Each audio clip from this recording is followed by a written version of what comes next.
as'aluka salamatan fid din wa afiatan fil jasadi wa ziyadatan fil ilmi.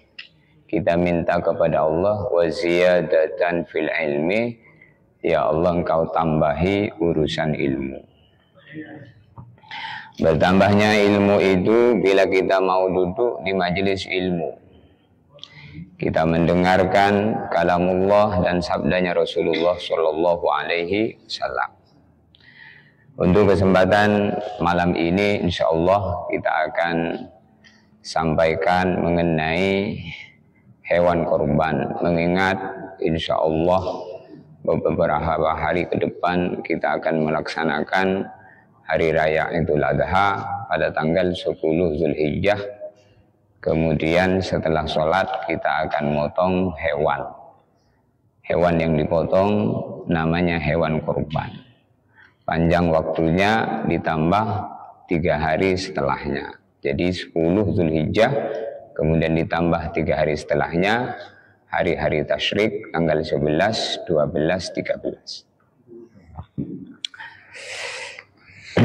Udhiyah, hewan korban ini merujuk kepada 2 kisah yang disebutkan Allah di dalam Al-Quran, yaitu tentang yang pertama 2 putra Nabi Adam, Qabil dan Habil. إذ قربا قربانا فتقبل من أحدهما ولم يتقبل من الآخر قال لأقتلنك قال إنما يتقبل الله من المتقين. Dalam ayat Quran ini Allah Subhanahu wa taala bercerita tentang 2 putra Nabi Adam. Idz qarraba qurbanan, ketika kedua putra Nabi Adam yaitu Qabil dan Habil keduanya berkorban, fatuqbila min ahadihima wa lam yutaqabbal min al-akhar. Fatuqbila maka diterima min ahadihima korban salah satu dari keduanya yaitu Habil. Korbannya Habil diterima. Walam yutaqabbal minal akhar, dan tidak diterima korbannya yang lain yaitu Qabil.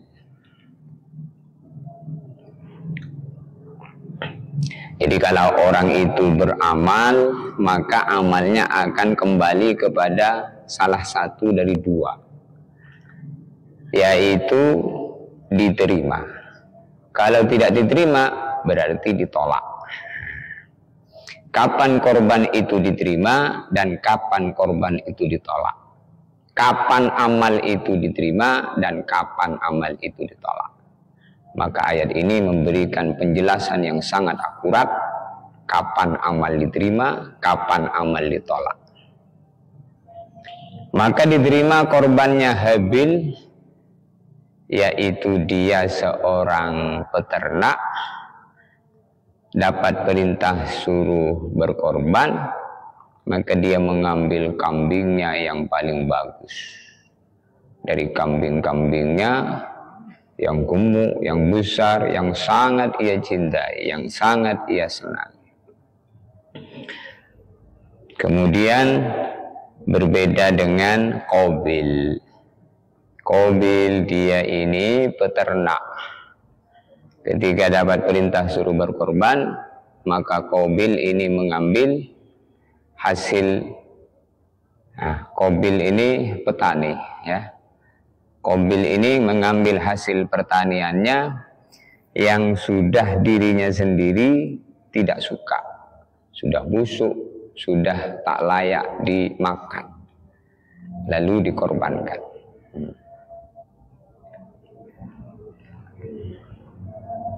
Maka korbannya yang ditolak, qala la aqtulannak, bilang kepada korbannya yang diterima.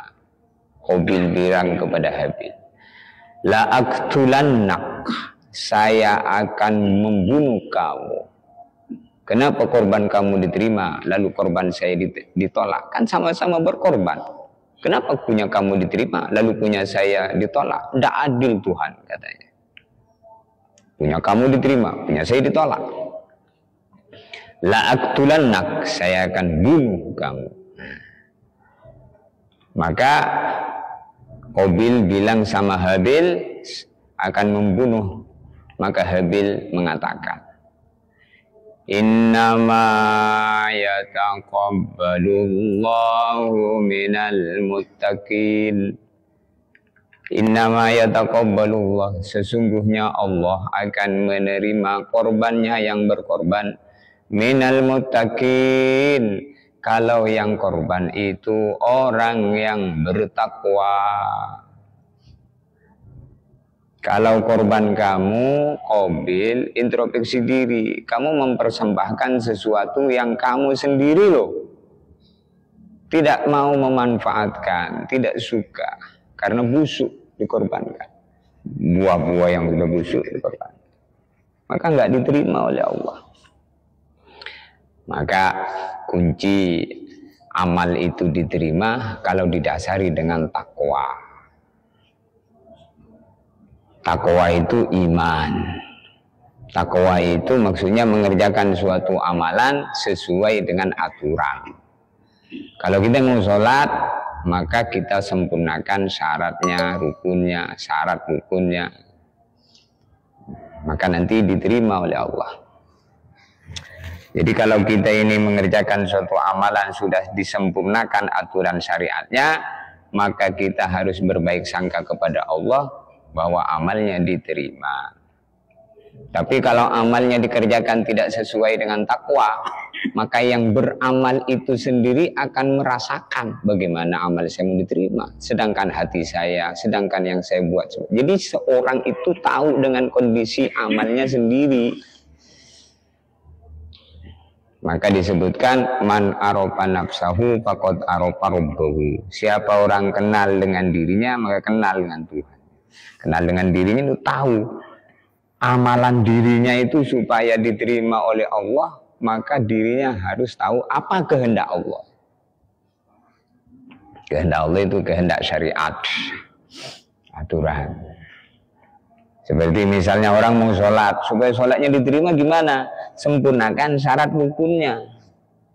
Beriman dulu, Islam, lalu dapat tugas sholat. Jadi iman dulu syarat pertama. Kemudian dapat perintah sholat, lalu sholatnya dikerjakan sesuai dengan syarat rukunnya dipenuhi. Di antara syarat sholat punya wudhu, menutup aurat. Jadi kalau ada orang sholat, sudah disempurnakan syarat rukunnya, maka pasti Allah terima. Tapi kalau ada orang sholat, syarat rukunnya tidak dipenuhi, misalnya dia sholat tidak punya wudhu, ya nggak diterima oleh Allah. Karena syaratnya tidak sempurna. Sedang sujud, kentut. Sudah batal wudunya, batal sholatnya. Giliran dikasih tahu, Bapak tadi pas sujud kentut ya? Kenapa kalau saya kentut? Sholat Bapak batal. Apa kamu Tuhan tahu dengan sholat saya batal? Bukan, saya juga malu. Cuman Bapak itu syaratnya jadi batal. Bisa dipahamin ya. Jadi syarat amal diterima itu apa? Innama yataqabbalullahu minal muttaqin. Ini cerita yang pertama. Cerita tentang korban. Cerita yang kedua mengenai Nabi Ibrahim dan Nabi Ismail. Maka dalam Al-Quran Allah bercerita tentang kisah yang kedua ini. Inni ara fil manami anni azbahuka fandur madza tara. Qala ya abati fa'al tu'maru satajiduni insya'allahu minas sabirin. Ya abati inni ara fil manam anni azbahuk fandur madza tara. Ya bunayya inni ara fil manam anni ya bunayya wahai anakku, inni ara fil manam anni azbahuk. Saya itu diperintah Allah nyembelih kamu. Nabi Ibrahim diperintah untuk nyembelih kamu, nyembelih Nabi Ismail. Fanzur madza taro. Lalu sekarang gimana pendapat kamu? Saya diperintah Allah untuk nyembelih kamu. Sekarang gimana pendapat kamu? Fanzur madza taro. Fanzur itu kamu pikirkan madza taro. Gimana pendapat kamu? Madza taro. Gimana pendapat kamu? Dengan perintah Allah saya disuruh nyembelih kamu ini, gimana sikap kamu? Maka Nabi Ismail menjawab dengan lantang, ya abati if'al. Ya abati, wahai ayahku, if'al. Laksanakanlah, kerjakanlah. Ma tu'mar, apa yang diperintah. Kalau memang itu perintah Allah, laksanakan. Gak usah ragu-ragu.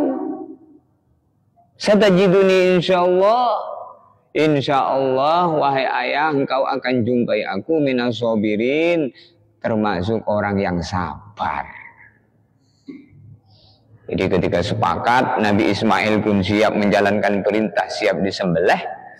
Lalu Nabi Ibrahim mengasah pisau. Diasahlah pisau setajam-tajamnya. Lalu setelah itu Nabi Ismail dibawa oleh Nabi Ibrahim dari Mekah menuju Mina. Dari Hijri Ismail, dari dekat Ka'bah situ tempatnya, dibawa menuju Mina. Jadi tempat Nabi Ibrahim menyembelih Nabi Ismail itu di Bukit Mina. Ketika perjalanan Nabi Ibrahim menuju Mina bersama Nabi Ismail, maka datanglah syaitan ingin mengganggu. Syaitan ingin mengganggu, ingin membatalkan. Syaitan bilang sama Nabi Ibrahim, Ibrahim, kamu itu pikirkan terlebih dahulu. Kamu itu loh, sudah lama nggak punya anak, tua baru dikasih anak, giliran sudah besar lucu-lucunya, kok mau disembelih? Itu nggak betul. Kata siapa? Kata setan. Maka oleh Nabi Ibrahim ini nabi, nggak bisa diganggu setan. Maka Nabi Ibrahim melempar setan itu sehingga hancur. Berjalan lagi, ketemu lagi dengan setan yang kedua, setan yang ketiga, di 3 titik. Dan Nabi Ibrahim lulus dari ujian gangguan 3 setan. Dilempar. Disitulah dijadikan bagian daripada amalan ibadah haji, namanya jumroh. Jumrotul ula, jumrotul wusta, jumrotul aqabah. Ini kalau kita ini ngerti sejarah, maka mengerjakan ibadah haji itu dahsyat. Tapi kalau tidak ada ilmu, wah ini katanya ini jumroh ini melempar setan, jadi ambil batu yang besar-besar biar benjol setan, kepala setan itu. Tidak kayak gitu, ambil batu yang kecil-kecil aja, 7 batu. Kemudian setelah sampai di Mina, dimiringkan ke kiblat. Nabi Ismail dibaringkan ke arah kiblat. Ditidurkan, miring ke arah kiblat. Ditutupi matanya dengan kain putih. Setelah itu digorokkan pisaunya.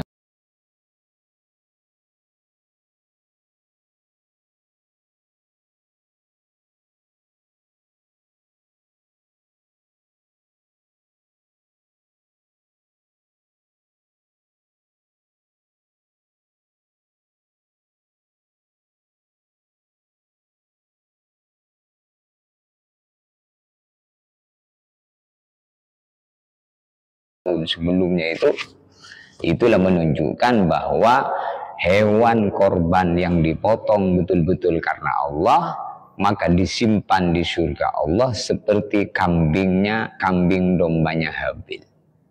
Diturunkan lagi dari surga ke dunia sebagai pengganti Nabi Ismail. Lalu Nabi Ibrahim menyembelih kambing itu.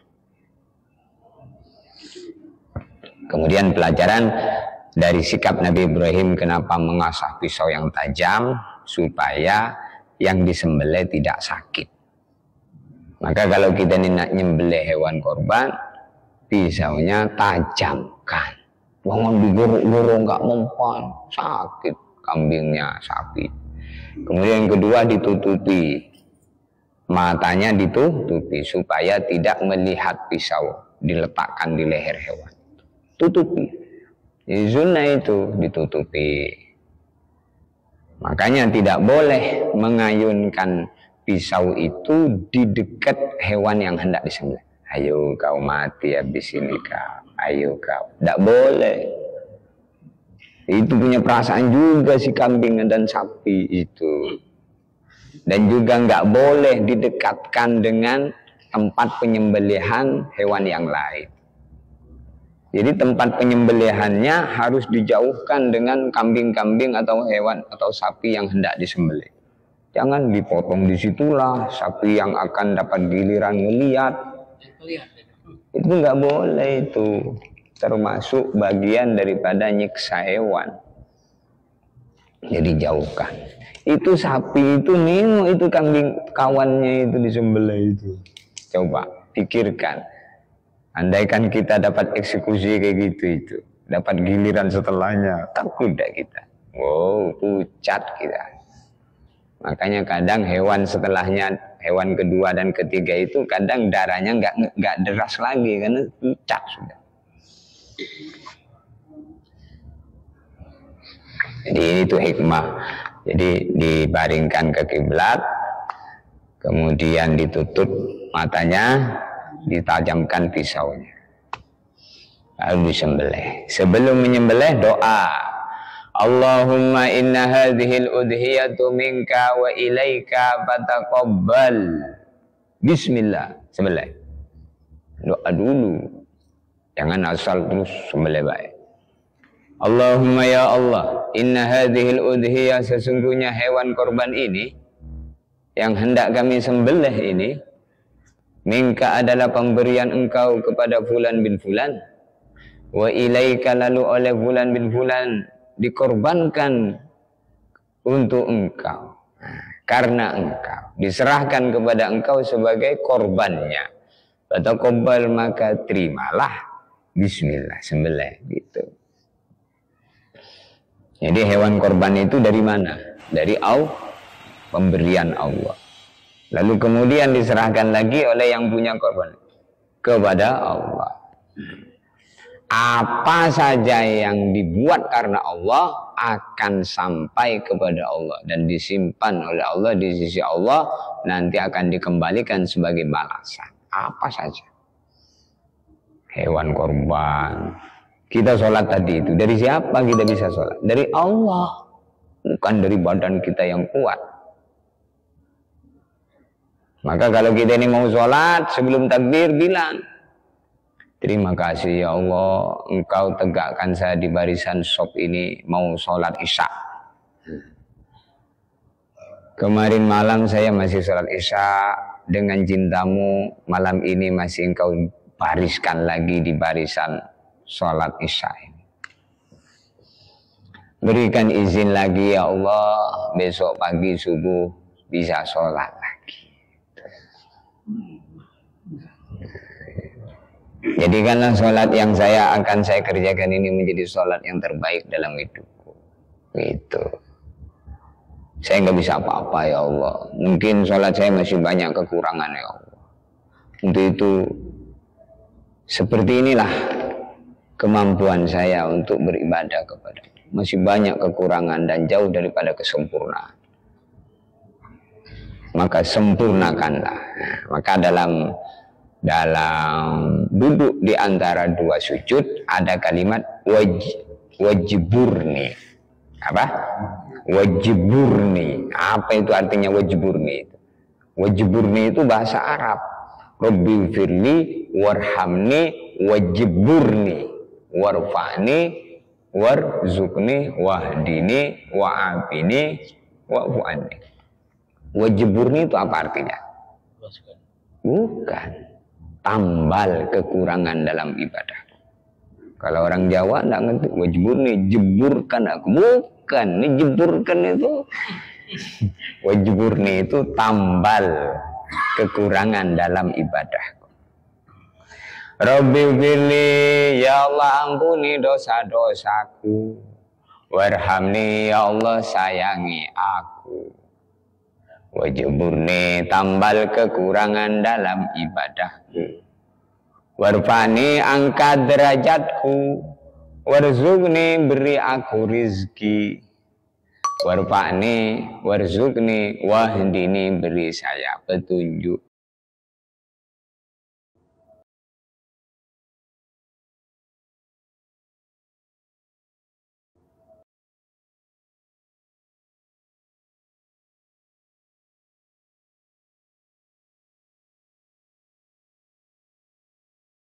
Sedikit-sedikit ngerti apa yang dibaca, maka beda itu sholat. Walaupun ngerti dan paham tentang makna bacaan itu tidak wajib, nggak wajib. Paham nggak paham apa yang kita baca, asal kita baca lengkap, sempurna sholatnya. Misalnya surat Al-Fatihah. Kita nggak ngerti, mulai Bismillahirrahmanirrahim, Alhamdulillahirabbil alamin, Ar-Rahmanirrahim, Maliki yaumiddin, Iyyaka na'budu wa iyyaka nasta'in, Ihdinas siratal mustaqim, siratal ladzina an'amta 'alaihim, ghairil maghdubi 'alaihim waladdallin. Amin. Nggak ngerti maksudnya, nggak apa-apa. Tapi kalau ngerti lebih bagus.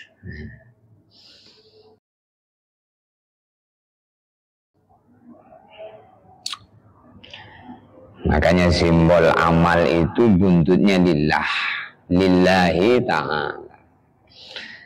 Maka korbannya Habil tadi diterima. Lalu setelah Nabi Ibrahim kemudian motong kambing, maka disyariatkanlah pemotongan kambing itu dalam syariatnya Kanjeng Nabi Muhammad, sehingga umatnya motong hewan di setiap waktu bulan Dzulhijjah pada tanggal 10, 11, 12, 13. Faqad syara'allahu, sungguh Allah telah mensyariatkan al-udhiyah, berkorban, menyembelih hewan korban, biqaulihi ta'ala, dengan dalil firman Allah ta'ala, inna a'tainakal kautsar fasholli li rabbika wanhar. Inna a'tainaka, sesungguhnya kami telah memberikan kepadamu al-kautsara. Al-kautsar ini ada dua makna. Kalau yang dikehendaki diberi itu adalah Nabi Muhammad, maka al-kautsar itu telaga. Telaga Kautsar. Tapi kalau yang dikehendaki diberi itu adalah umatnya, termasuk kita, maka al-kautsar itu artinya nikmat yang banyak. Katsirun al-kautsar, nikmat yang banyak. Jadi Allah telah memberi nikmat yang banyak. Fasholli li rabbika wanhar. Maka menghadapi pemberian Allah itu dua perkara. Yang pertama sholat, fasholli, sholatlah kamu, wanhar, fasholli li rabbika, sholatlah kamu menghadap Tuhanmu, wanhar, dan sembelihlah hewan korban. Wannahru huna dzabhul udhiyah. Yang dimaksud dengan wanhar di dalam ayat ini, dzabhul udhiyah adalah memotong, menyembelih hewan korban.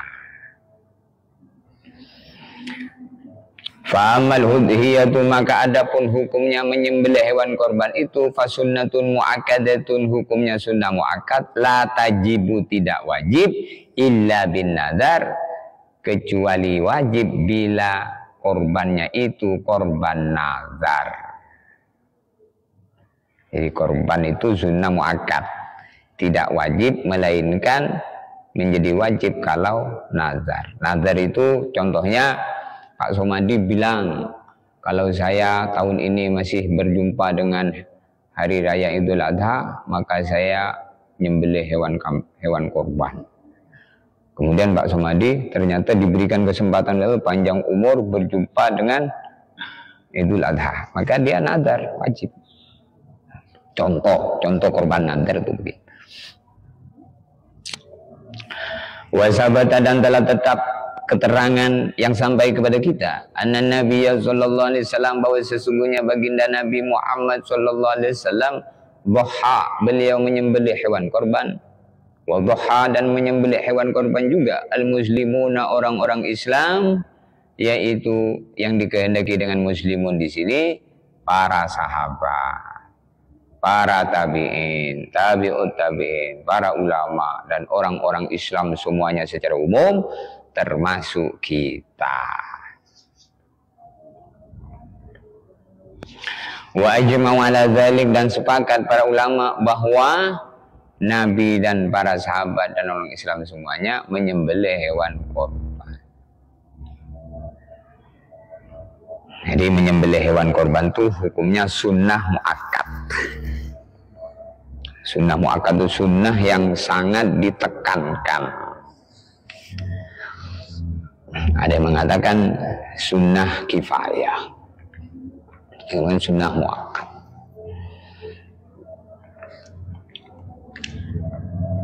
Amma fadlul udhiyah, adapun keutamaannya menyembelih hewan korban, faqad rawat Tirmidzi an Aisyah, sungguh Al-Imam At-Tirmidzi telah meriwayatkan hadis dari Siti Aisyah, istrinya baginda Nabi. Siti Aisyah itu istrinya Nabi. Siti Aisyah bercerita, anna Nabiyya, bahwa sesungguhnya Nabi sallallahu alaihi wasallam, qala, Nabi bersabda, ma'amila adamiyun min amal, tidak ada amalan yang dikerjakan oleh manusia, Ibnu Adam, manusia, yauman nahri, pada hari raya Idul Adha, ahabbu ilallah, yang sangat dicintai, amalannya itu sangat dicintai Allah, min ihraqidam,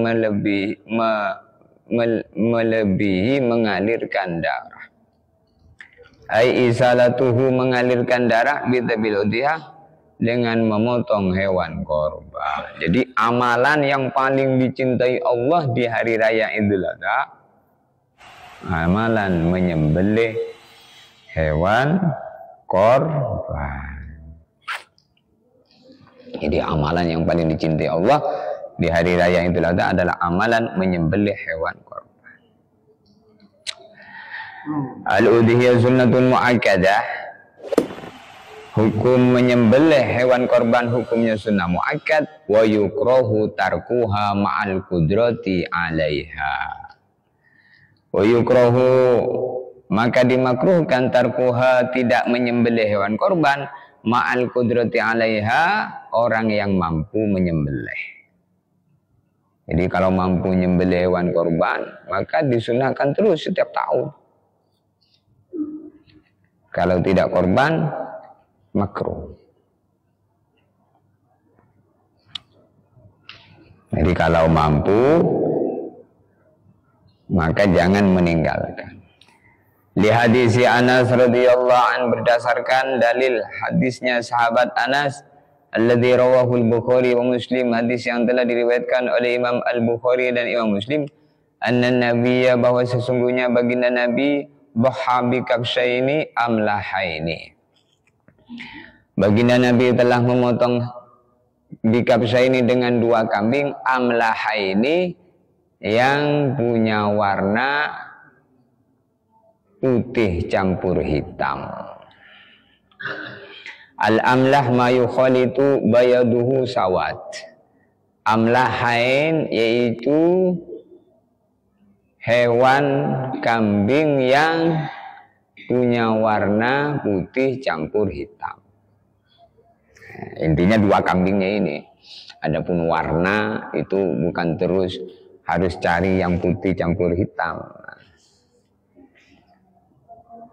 Maknanya baginda Nabi menyembelih dua kambing. Dua kambing. Bukan terus maksudnya kalau satu kambing nggak boleh. Nah, 2 kambing boleh, 3 kambing boleh, 10 kambing boleh, 7 kambing boleh, 70 kambing boleh.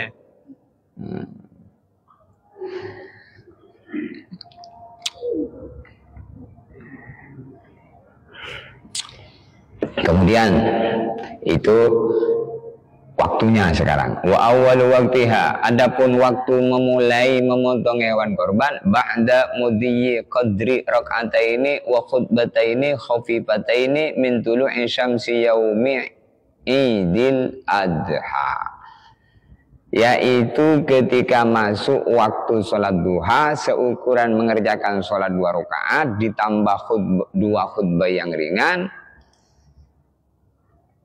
Ketika sudah terbit matahari, kemudian masuk waktu duha, secukupnya mengerjakan sholat 2 rakaat. Kemudian setelah sholat 2 rakaat ditambah 2 khutbah yang ringan, habis itu turun pulang menuju menyembelih hewan korban. Ini menunjukkan bahwasanya waktu menyembelih hewan korban itu setelah sholat. Jadi kalau ada hewan korban dipotong sebelum sholat, maka tidak jadi hewan korban. Rawas Syaikhan telah meriwayatkan hadis Asy-Syaikhan. Asy-Syaikhan itu maksudnya Imam Bukhari dan Imam Muslim. An Rasulillah sallallahu alaihi wasallam, man dzabaha, kata Nabi, man dzabaha qabla sholati fa innama yadhbahu li nafsihi wa man dzabaha ba'da sholati wal khutbataini faqad atamma nusukahu wa asaba sunnatal muslimin. Man barang siapa dzabaha qabla sholat, menyembelih hewan korban sebelum sholat Idul Adha, sebelum sholat Idul Adha sudah dipotong, faqad dzabaha fa innama yadbahu li nafsihi, maka dia telah memotong untuk jadi sedekah untuk dirinya. Wa man dzabaha, dan barang siapa menyembelih hewan korbannya ba'da salat, setelah mengerjakan salat Idul Adha, wal khutbataini, dan setelah membacakan 2 khutbah, faqad atamma nusukahu, maka sungguh dia telah menyempurnakan ibadah korbannya. Wa asaba sunnatal muslimin, dan dia telah tepat sasarannya sesuai dengan hukum sunnah menyembelih hewan korbannya selepas sholat. Jadi kesimpulannya, menyembelih hewan korban itu waktunya setelah sholat Idul Adha.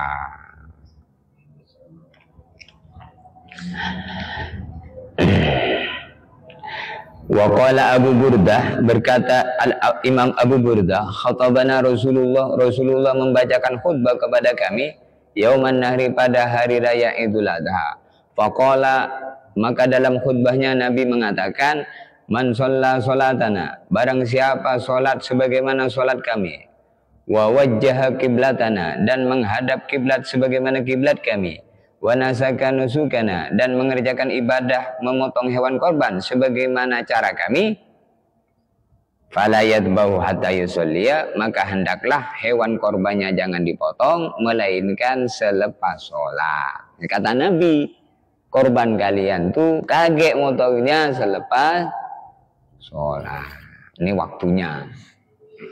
Jadi waktunya itu ada amalan yang telah ditetapkan waktunya, lalu dikerjakan sebelum waktunya, nggak sah. Berarti kita kan misalnya sholat isya, belum masuk waktu sudah sholat isya, ya nggak diterima. Kita ini mau sholat duha, jam 6 sudah sholat duha, ya belum masuk waktunya. Setengah 6 sudah sholat duha, belum, sudah masuk waktunya. Jadi ilmu seperti inilah yang menjadi dasar ibadah kita itu sesuai dengan yang dikehendaki Allah.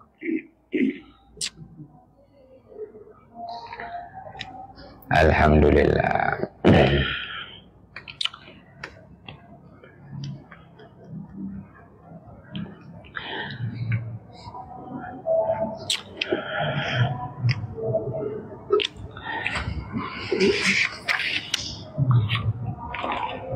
Kemudian hewan yang boleh dijadikan hewan korban itu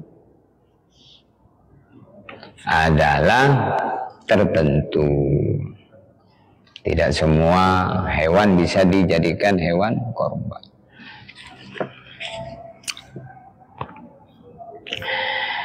La takunu, tidak boleh dijadikan hewan korban illa minal ibil, melainkan berupa unta, wal baqar, sapi, wal ghanam, kambing. Kerbau masuk di jenisnya kambing. Jadi kalau orang yang beli korban berupa kerbau boleh, karena kerbau itu sapi. Kalau kuda? Kuda tidak masuk. Unta masuk. Ya. Unta. Nah, jadi ulangi lagi ya. Nah, la takunu, hewan korban itu tidak boleh jadi hewan korban illa minal ibil, kecuali yang dipotong itu berupa unta. Wal baqar, sapi. Wal ghanam, kambing. Kerbau masuk di jenisnya sapi. Jadi kalau orang korban ayam dulu, ayam jago dulu. Jenis ghanam itu dibahaskan. Iya. Ya, kalau motong ayam dimakan sendiri, atau ayam juga boleh diberikan tetangganya yang punya ayam, tapi tidak jadi hewan korban. Itu tiga jenis itu, unta, sapi, kambing. Kerbau masuk di jenisnya sapi. Iya. Kambing kibas. Wala tujzi'u min ghairi hadhihi salasah. Nah, itu jelas. Jadi agama itu memang menyampaikan dengan akurat. Wala tujzi'u, dan tidak cukup jadi hewan korban dipotong min ghairi hadhihi salasah, dari selain tiga jenis hewan tadi. Selain unta, selain sapi, selain kambing. Kerbau masuk di sapi tadi.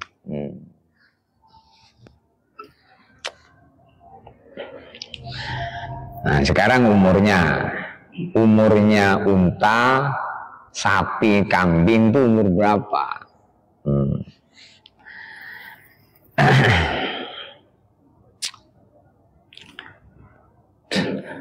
Wa yujzi'u, dan cukup dijadikan hewan korban malahu sanatun, kambing yang umur 1 tahun.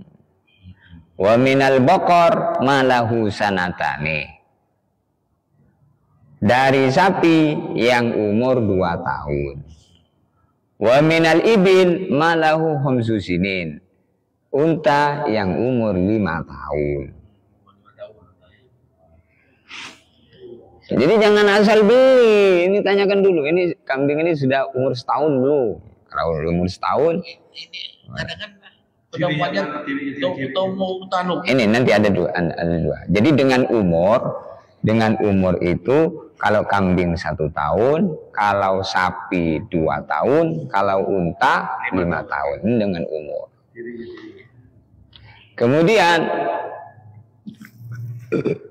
dalam keterangan yang lain disebutkan, kalau umurnya tidak sampai 1 tahun tapi sudah tanggal, maka giginya udah well dengan sendirinya, boleh. Tapi bagus diambil yang umurnya, kambing sudah 1 tahun, sapi sudah 2 tahun, unta sudah 5 tahun. Jadi unta itu orang yang ada unta di Mekah sana. Kalau di tempat kita ini ada sapi dan kambing.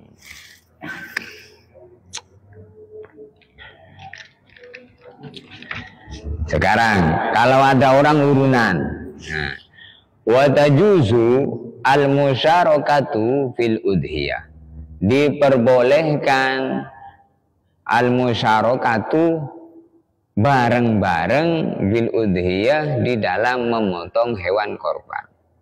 Musyarakah itu bareng-bareng. Nggak mampu sendiri, langsung sendiri beli sapi kan nggak mampu, harganya mahal.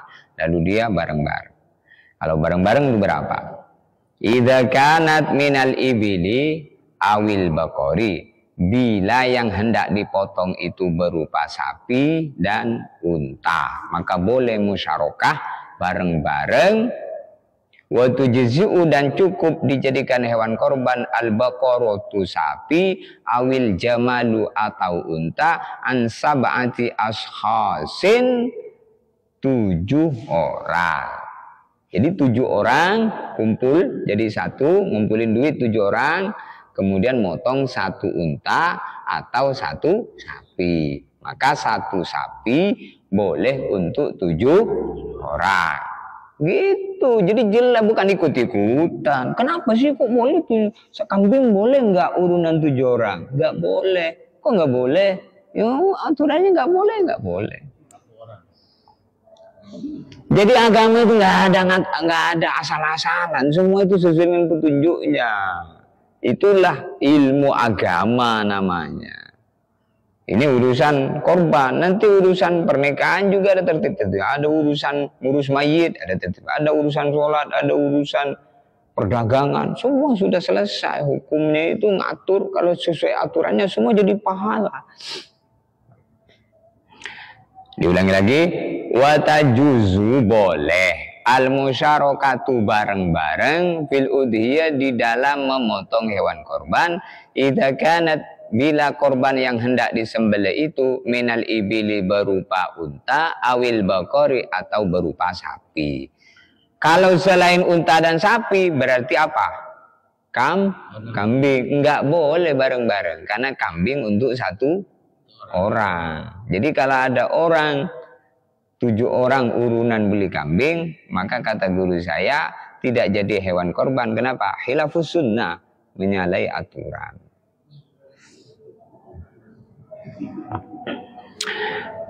Wa tujzi'u, cukup disembelih al-baqaratu sapi awil jamalu atau unta ansab anti ashkhasin untuk korbannya 7 orang. Idza kanu qasidina al-udhiyah wa taqarrub ila Allah, asal niatnya 7 orang itu betul-betul ingin melaksanakan nyembelih hewan korban dan mendekatkan diri kepada Allah, bukan untuk tumbal jin. Kalau 7 orang, kemudian satunya untuk niat sesajen, maka yang niat sesajen itu tidak sah. Syirik itu. Iya, jadi disembelihnya qasidina lillah. Tujuannya untuk mendapatkan ridha Allah. Masya Allah.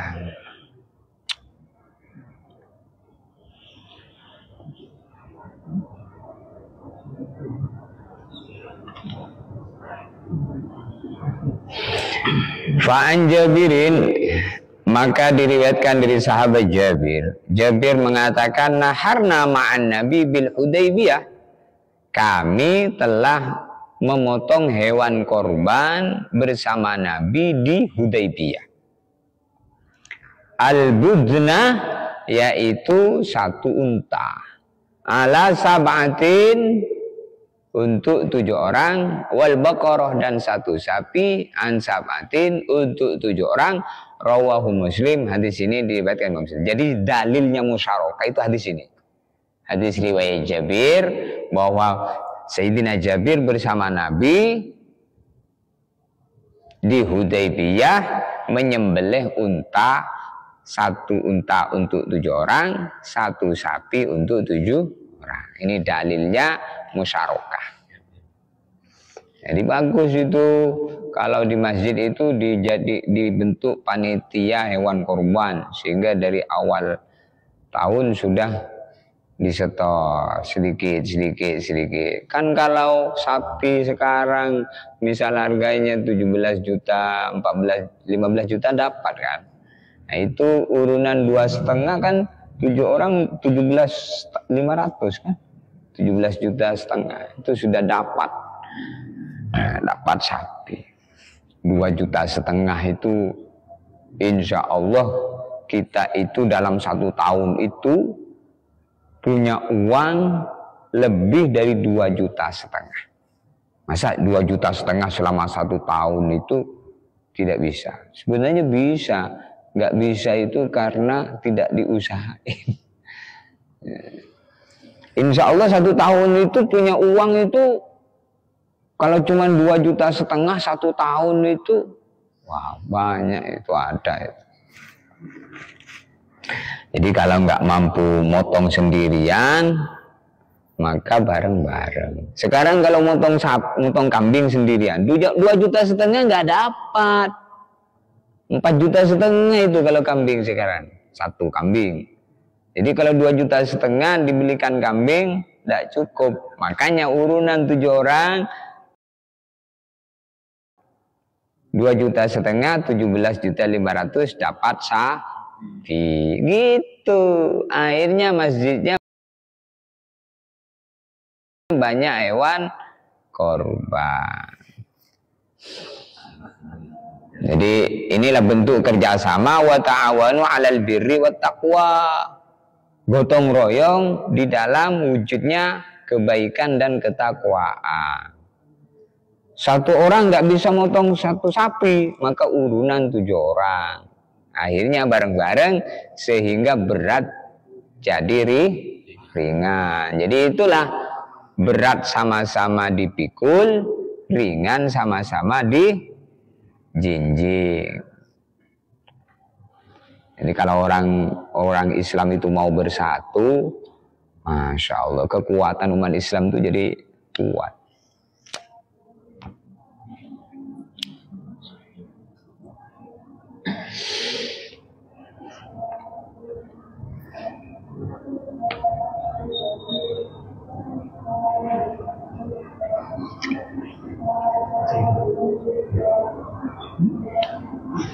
Nah, sampai di sini ada pertanyaan enggak?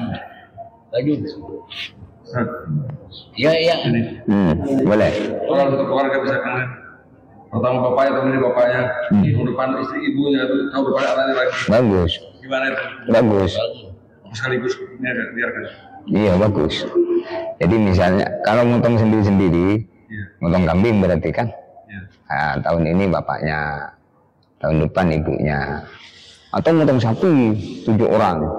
7 orang itu bapaknya, ibunya, bisa, anaknya. Yang penting 1 kambing, 1 sapi itu 7 itu boleh keluarganya sendiri semua, Bo. Boleh.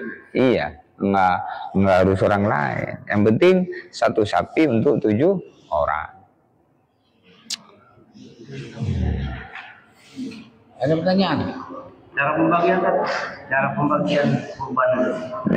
Ya dibagi kepada fakir miskin dan boleh Yang kurban itu berhak menerima berapa? Saya misalnya kurban. Berhak saya menerima berapa pembagian? Ya ini di sini. Ya dibacakan dulu keterangannya.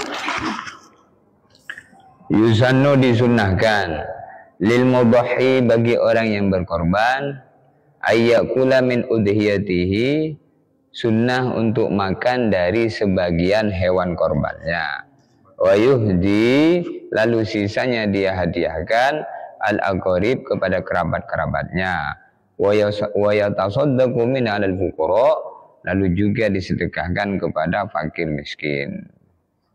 Qala Rasulullah sallallahu alaihi wasallam, Rasulullah bersabda, kulu wa at'imu wa dakhiru. Makanlah dan berikan kepada orang lain, dijadikan makanan juga, wa dakhiru. Kalau masih lebih boleh disimpan. Sebagian. Jadi itu boleh, andaikan yang korban nanti ngambil sebagian, tapi sebagian ini tidak ditentukan seberapanya. Yang anjurannya itu dalam kitab yang disebutkan makan dari hewan korbannya itu sebagian, yang lebih utama adalah hatinya. Yang lebih utama adalah hatinya. Jadi ini korban sunnah ya, korban sunnah. Kalau korbannya korban wajib yaitu nazar tadi, maka yang korban tidak boleh makan. Khusus hewan korban nazar yang wajib tadi, maka yang korban tidak boleh makan. Kalau korbannya korban sunnah, boleh ngambil bagian. Sepertiga. Boleh sepertiga. Jadi dibagi. Iya, sepertiga boleh. Jadi yang korban ngambil sepertiga. Jadi dibagi tiga. Sepertiga untuk dimakan. Ngambil sepertiga paling banyak. Benar sepertiga nih. Ya. Banyak sepertiga. Tapi kita ini dikit ngambil kan? Ya. Makanya Boleh. ada pertanyaan lagi. Di sini waqad qala ulama al-afdal, kata para ulama, al-afdal yang lebih utama ayyakula as-sulusa, dimakan sepertiga, wa yatasaddaqu bizulusi, disedekahkan sepertiga, wa yadakhiru az-sulusu, disimpan sepertiga. Iya, enggak tahu. Sunnah. Iya. Wa yajuzu nakluha walau ila baladin akhar, boleh hewan korbannya yang nerima itu kampung sebelah. Misalnya yang korban di sini, yang nerima orang Pancur, boleh.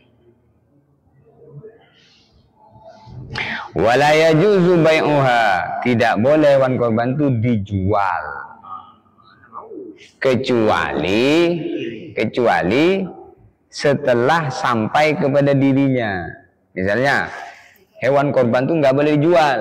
Iya. Tapi kalau misalnya Pak Sumadi dapat bagian hewan korban, lalu oleh Pak Sumadi dijual, boleh. Boleh. Ada Apa? Boleh. Jadi hewan korban itu harus dibagi. Tidak boleh dijual. Kecuali sudah menjadi bagiannya. Sudah jadi bagiannya, dijual. Misalnya Pak Sumadi sudah dapat 3 kantong, dapat lagi 1. Sudah nih, mau nggak kau beli punya aku ini? Sekilo berapa? Sekilo 100.000 kalau di pasar. Aku jual 60.000, boleh. Boleh ya. Iya boleh, karena sudah miliknya. Sama dengan mitra konser kan? Iya. Kalau kita lebih Paham ya? Yang tidak boleh itu kalau masih posisinya hewan korban, maka harus dibagi. Adapun orang yang dapat bagian hewan korban, maka dia boleh menjual.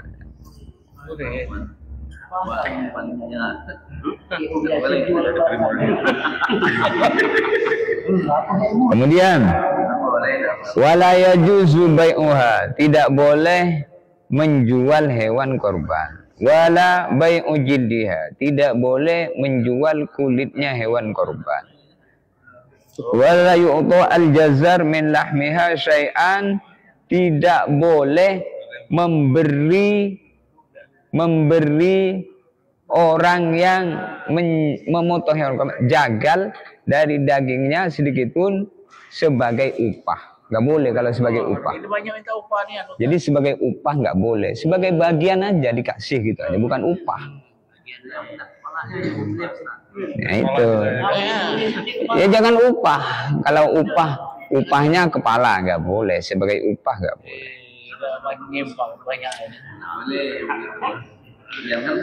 Banyak itu. Jadi kalau sebagai upah nggak boleh. Sebagai apa yang boleh? Ya diberikan aja. Cuma-cuma. Kalau sebagai upah nggak boleh. Kita jasanya kadang-kadang. Kok tapi siapa? Boleh kalau beli. Nanti dibayar dulu. Upahnya gorengan. Ya upahnya dulu. Bukan lagi pakai duit kan bisa bolehnya. Nggak boleh juga. Upahnya pakai duit. Upahnya pakai duit boleh. Boleh. Bukan dari bagian dagingnya. Oh banyak sampai yang minta duitnya. Kalau duit tidak apa-apa. Maksudnya hewan korban itu mulai dagingnya, kulitnya, termasuk kepalanya tidak boleh diberikan kepada yang motong sebagai upah. Dagingnya sebagai upah, tidak boleh. Nah, kalau sebagai ya dikasih gitu aja boleh.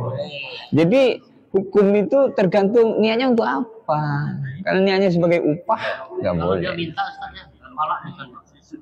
Ya minta dikasih, terima. Kalau minta tidak dikasih, terus apa kamu minta? Ya upah saya. Nah, tidak boleh.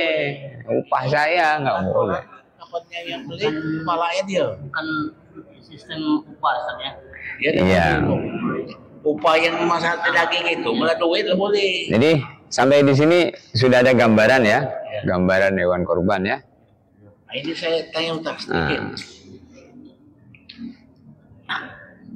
Ini Gimana? ada yang berpendapat Hmm. katanya kalau untuk menerima daging korban itu orang yang non Islam boleh nerimanya. Bagaimana itu? Iya, sekedar boleh mubah. Tapi kalau ada yang Islam ya yang Islam. Ya Islam ya. Tapi boleh maksudnya. Boleh. Jadi utamakan maksudnya orang Islam dulu. Ya.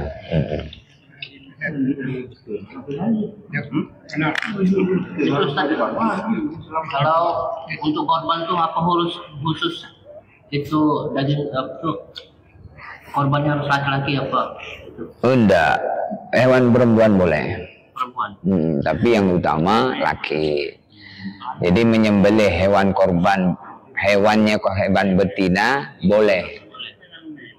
Boleh. Mau laki-laki mau perempuan boleh. Begitu juga akikoh, mau laki-laki mau perempuan boleh. Yang salah kaprah itu harus laki-laki. Kalau enggak laki-laki, itu enggak pernah ngaji namanya. Jadi hewan akikoh, hewan korban itu mau laki-laki mau perempuan boleh. Syaratnya itu umur tadi. Umur kalau kambing 1 tahun, kalau sapi 2 tahun, kalau unta 5 tahun. Mengenai jenisnya laki-laki perempuan, no problem. Boleh. Nah ini saya mendengar itu kebanyakan itu harus tomo tanduknya. Gimana ini? Ya. Ada yang ngomong ini? Enggak harus. Ada yang tanduk. Jadi kambing yang tidak ada tanduknya atau patah tanduknya boleh. Nah ini tidak boleh kapal cacatnya itu banyak mau aturan. Boleh. Yang nggak boleh itu kalau mengurangi daging, mengurangi cacat yang mengambil bagian daripada daging. Kalau tanduk nggak ngambil daging. Buta Ustaz ya. Buta nggak boleh, pincang nggak boleh, patah kakinya nggak boleh, patah buntutnya nggak boleh, karena itu daging.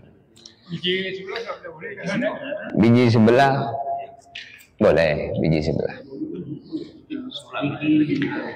Biji sebelah itu telurnya 1 boleh. Ya di sini disebutkan arba'atun la tujzi'u fil adhahi. 4 jenis hewan tidak cukup dijadikan hewan korban. Al-aura al-bayyin. Auruha. Yang pertama adalah hewan yang picek, yang jelas piceknya, matanya tidak bisa melihat. Nah, picek, buta.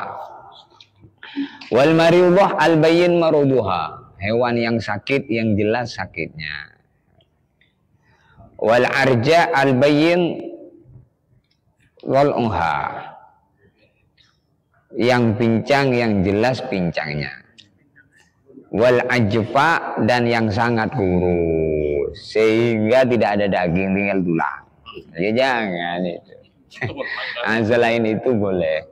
Jadi yang picek tidak boleh, yang sakit tidak boleh, yang pincang nggak boleh, yang sangat kurus.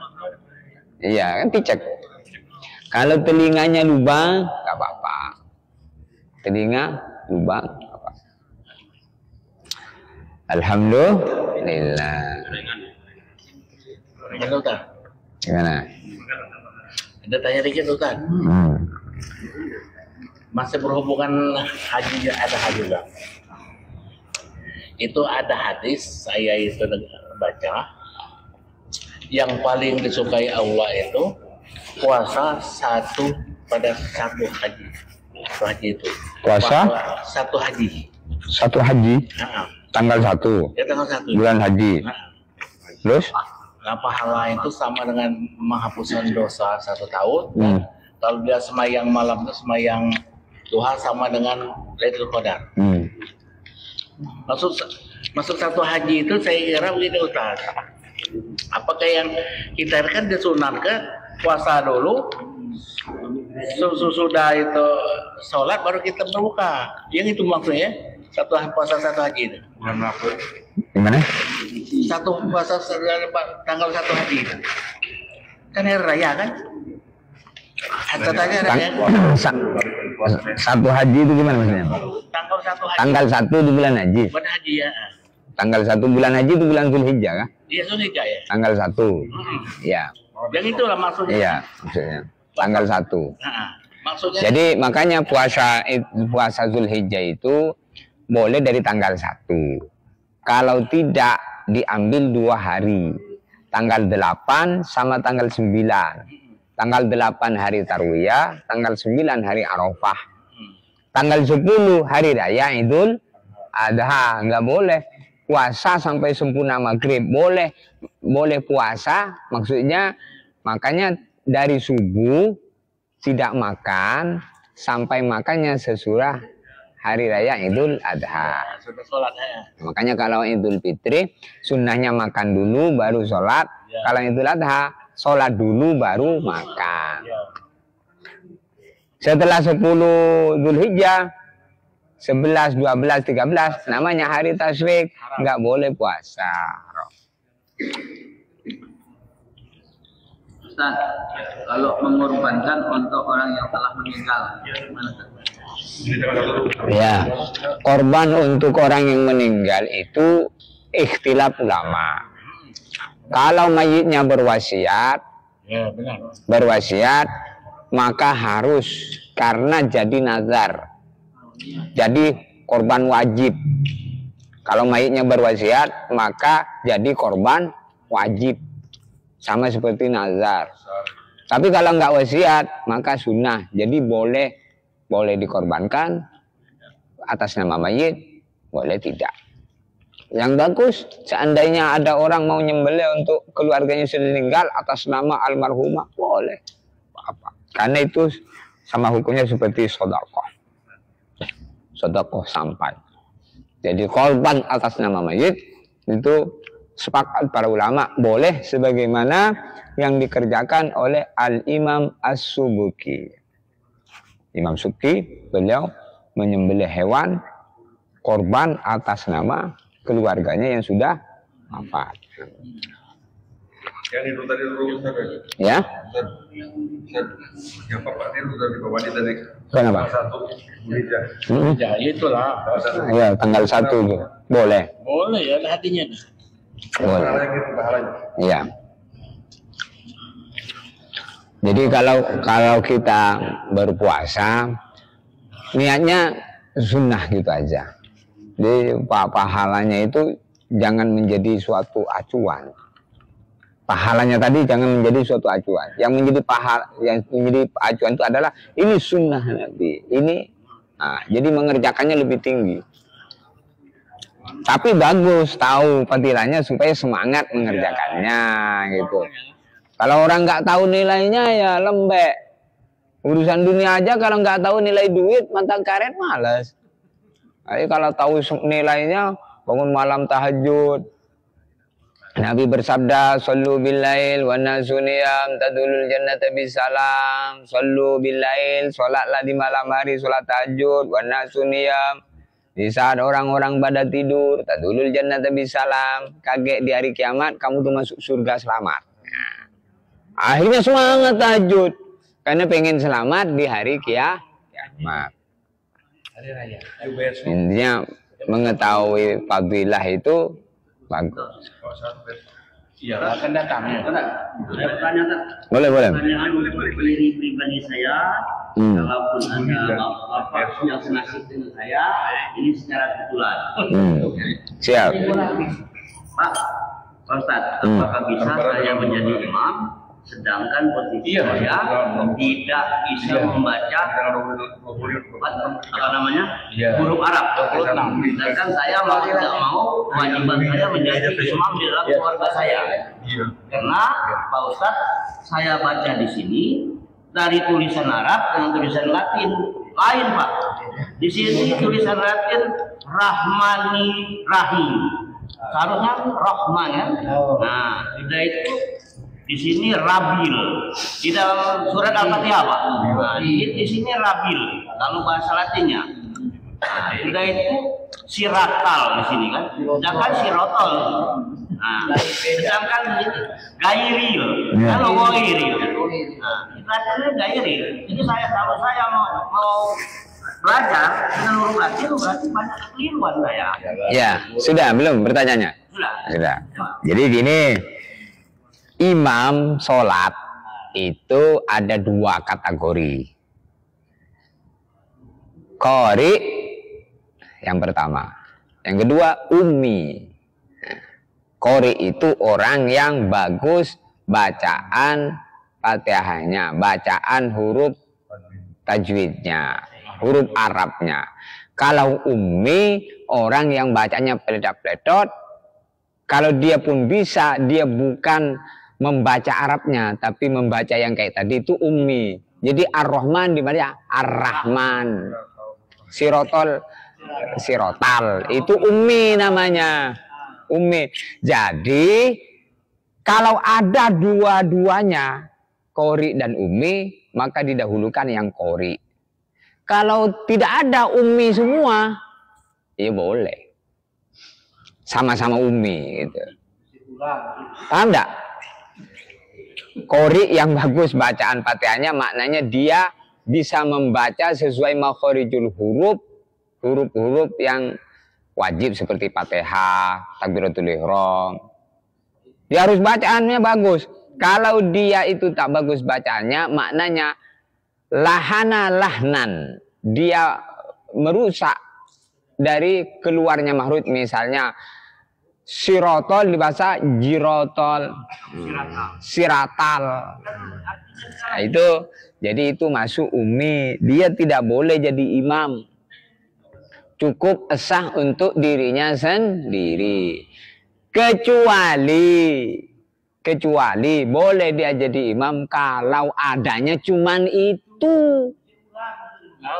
Umi semua, kata wong. Selama ini ragu-ragu Pak Ustadz untuk mengimami anak istri saya karena saya merasa ada kekurangan. Iya, kalau adanya di keluarga itu cuman itu, ngimami tahajud boleh. Kalau ngimami sholat 5 waktu ke masjid sini. Karena sholat 5 waktu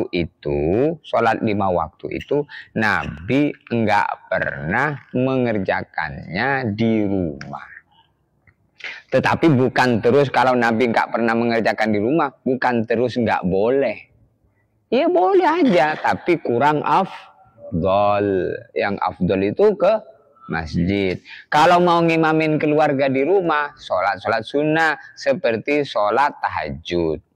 Itu ada hadisnya. Nabi bersabda, rahimallahum ro'an qama minal laili wa ayqadha ahla. Semoga Allah sayang kepada seseorang yang bangun di malam hari lalu membangunkan istrinya, keluarganya. Kalau istrinya yang bangun duluan berarti membangunkan suaminya. Kalau suaminya bangun duluan berarti membangunkan istrinya, lalu bareng-bareng sholat tahajud. Itu disayang Allah. Jadi kalau adanya cuman itu boleh. Jadi Bapak laksanakan boleh itu. Ya.